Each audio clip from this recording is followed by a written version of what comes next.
Ketika kita mendengar istilah jual diri, apa yang pertama kali terlintas di pikiran kita? Apakah ini sekadar keputusan untuk memenuhi kebutuhan ekonomi? Atau ada alasan yang jauh lebih dalam dari sekadar angka di rekening bank? Tapi sebelum kita melanjutkan videonya, sebaiknya teman-teman like dan subscribe dulu video ini.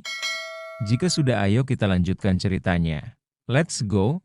Kali ini, kita akan membahas 7 alasan utama di balik fenomena wanita yang memilih jalan ini.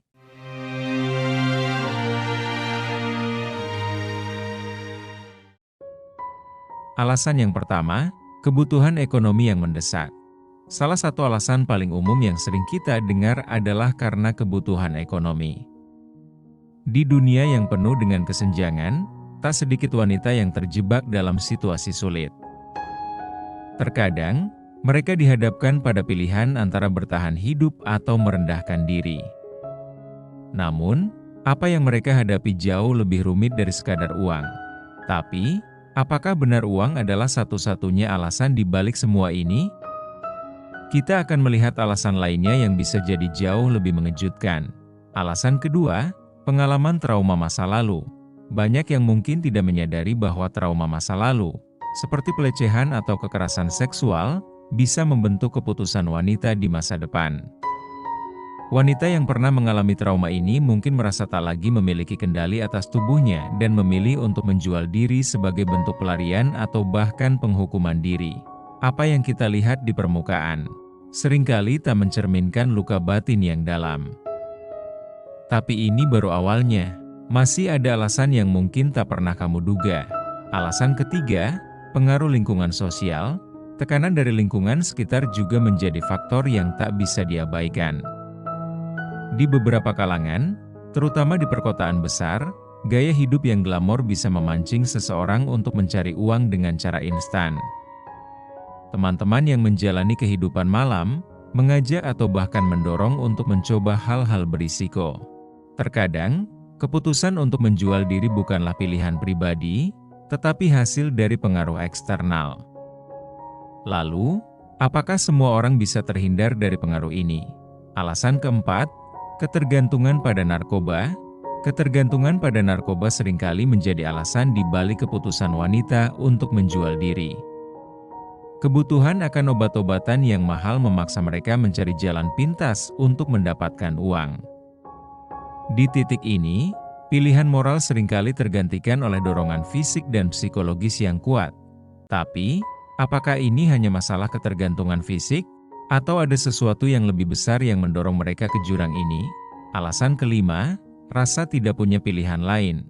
Beberapa wanita merasa tidak punya pilihan lain. Mereka terjebak dalam situasi di mana pendidikan rendah, kesempatan kerja minim, dan dukungan keluarga tidak ada. Dalam kondisi seperti ini, mereka merasa bahwa menjual diri adalah satu-satunya cara untuk bertahan hidup. Namun, apakah benar mereka benar-benar tidak punya pilihan lain? Atau ada harapan yang belum terlihat? Alasan keenam, tekanan dari pasangan atau keluarga. Terkadang, wanita dipaksa oleh pasangan atau bahkan anggota keluarganya sendiri untuk menjual diri. Ini adalah salah satu bentuk kekerasan dan eksploitasi yang jarang disorot. Mereka dipaksa menjalani hidup yang tidak mereka pilih, terjebak dalam lingkaran setan yang seolah tak berujung. Di balik senyum mereka, ada cerita yang tak terungkap. Namun, apakah ada jalan keluar dari tekanan ini? Alasan ketujuh, keinginan untuk kontrol dan kekuatan. Ada juga wanita yang menjual diri karena alasan psikologis, kebutuhan untuk merasa berkuasa atau mengontrol situasi. Dengan mengambil kendali atas tubuh mereka, mereka merasa memiliki kekuatan di dunia yang seringkali menindas mereka.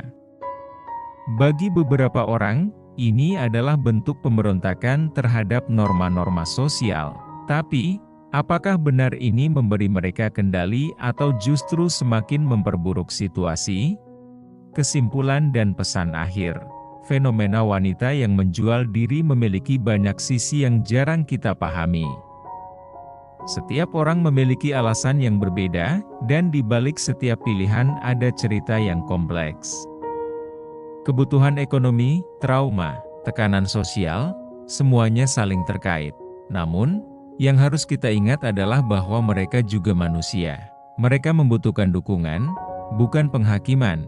Jadi, di balik semua ini, pertanyaan yang sebenarnya adalah, apakah kita cukup peduli untuk memahami, atau kita hanya sibuk menilai? Terima kasih telah menonton. Jangan lupa untuk like, share, dan subscribe agar kamu tidak ketinggalan konten berikutnya. Kita semua bisa lebih memahami jika kita mau mendengar lebih banyak cerita. Terima kasih.